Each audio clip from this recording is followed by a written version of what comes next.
we look at more Keyblades, namely Oblivion and Oathkeeper. This is the Kitsune-Klan, a group of sword enthusiasts who like cosplay, reenactment, and historical martial arts. If you have similar interests, feel welcomed. Finally, I found some time to continue on a long-promised project to bring more videos on Keyblades. Even if you don't like Keyblades, this might be something interesting because I found an unexpected cross-connection to Avatar: The Last Airbender, so stay with me if you want to see that. And I thought the next logical step is, of course, to take the next most popular Keyblades, namely Oblivion and Oathkeeper. Both are sub-similar in a lot of their properties, and therefore I sub-summarize them here together. We will also have some videos wielding them, one in each hand, so please stay with me and you will see that. Both of these Keyblades are better balanced than the Kingdom Keyblade. They're simply overall lighter in foam, and that's due to them being a bit more slender. They have more advantages if you look at the shape. The Keyblade, so the top part of it that looks a bit like an X, is much more pronounced in these two than it was with the Kingdom Keyblade, and so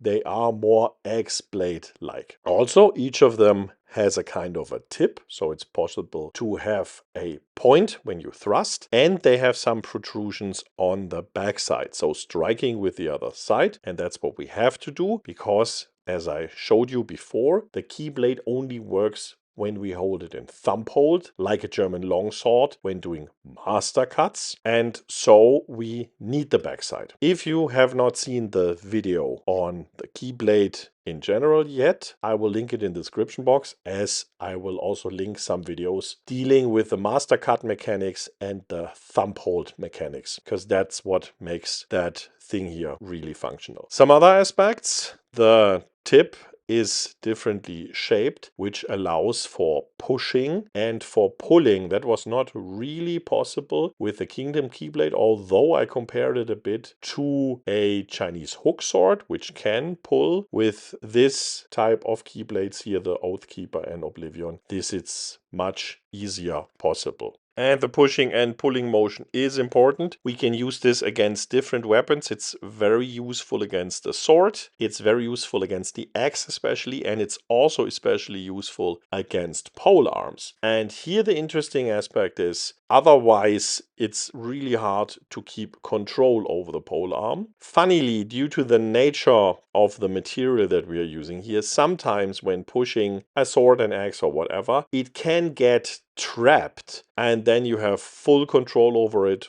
or also not, because then you lose control over your weapon. In theory, this is interesting, but I think if this material would be stiffer, this would not be possible easily. It's still a neat feature. Overall, you can swing these things much easier around than the Kingdom Key, because I said already, their overall construction is a bit more slender. Also, and especially, the handguard is not as massive, and therefore the balancing does not feel so far off. What you cannot do easily with both Oathkeeper and Oblivion, you cannot reverse them. That was one of the ideas that was present for using the Kingdom Keyblade. Reverse it. There is a version that nobody seems to really like in PU foam or EVA foam of the Oblivion, where there is a very simple type of shaft, and that derives heavily from the original shape as it is in the video game, but it allows for reversing it, and this one we are using here, and it shows it works also very well, even better than the Kingdom Keyblade. Again, it's better balanced, and the shape of the handguard gives really an axe-like feel to it, and so it's no wonder that against the axe it's more or less a balanced thing. You can push away the axe, you can hack and slash. This feels like fighting axe against axe. Of course, it feels like you would have an oversized pommel. On the other hand, you can really strike and hook with this type of pommel. It even gives a bit of a protection for the hand, although for this function it could also be a bit smaller. But still, it's not as disturbing as I originally thought, and I like it much more than with the Kingdom Key. Overall, the The problem that you can have here is, for example, hooking, that these things hook into each other, but that's also typical when you would fight axe against axe. So this is not specific to the Keyblade. And as I said, the protection of the hand is something that you can have with the axe if you reverse the axe, but then you don't have a functional head. So the Keyblade is maybe even a bit in an advantage here, although it cannot cut. Against the spear, the reverse hold is also functional and again